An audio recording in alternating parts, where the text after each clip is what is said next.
You know, something must be wrong when almost every single song has sex as its basis. When rap stars get famous after making lyrics that are shameless. When a woman is expected to sleep with a man who doesn't even know what her name is. And when artists are paid to degrade the very women that have made them. To the point they are nothing more than pieces of plastic that we can dispose of once they are no longer attractive. It's sickening and sadistic that this world's become so misogynistic. And you can call me unrealistic, but just listen to the statistics. 7 in 10 men view porn, while over 75 million are addicted. 68 million requests a day for pornographic pictures, making 1 in 4 searches sexually related. It's like nobody even knew she existed until she got naked, degraded and abused over and over again just to gain millions of views. It's a shame we've subdued to a definition of beauty which is so misconstrued, as we judge each other's looks off of Facebook likes, Instagram pictures to filter off what we really look like. See, we are so obsessed with our outside, we have slowly lost sight of who we really are in real life. I mean, it's sad to see so many teens lose their self-esteem.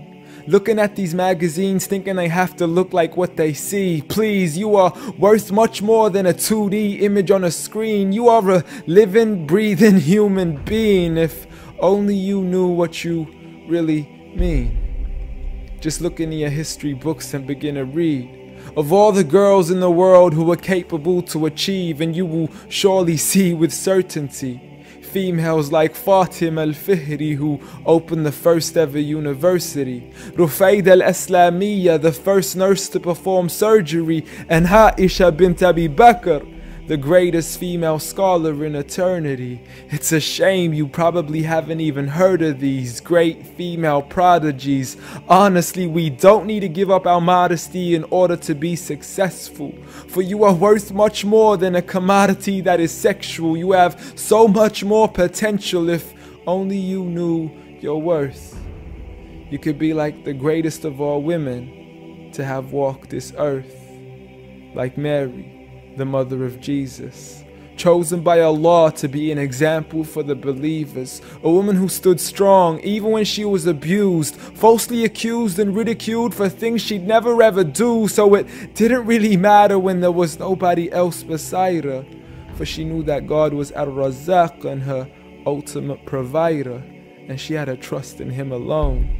Just like Asiya, the wife of Fir'aun, a woman who was brave and courageous, stood up for what was right and didn't let anybody change this, a woman who was fearless and laughed in the face of death, for she gave up the riches of this life for a palace in the next.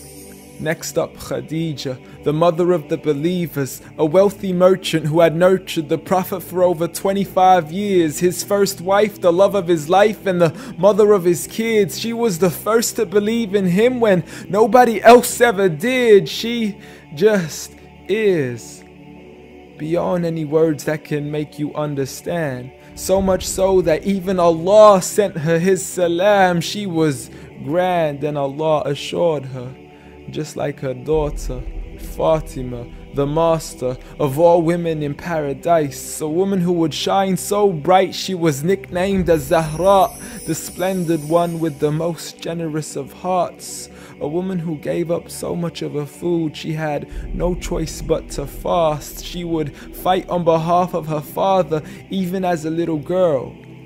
And such are the examples of the greatest woman in the entire world. And it had nothing to do with how they looked, but for who they truly were. So ignore the standard of success defined by society, when God has said that the best of mankind are those who have piety, regardless of your shape, your color, or your race. For God does not look at your bodies, nor does He look at your face. Rather, He looks towards your heart and checks your faith. So at the end of the day, it doesn't matter what the people say or who they think you are, when you could be like the greatest of all women in the eyes of Allah. The greatest woman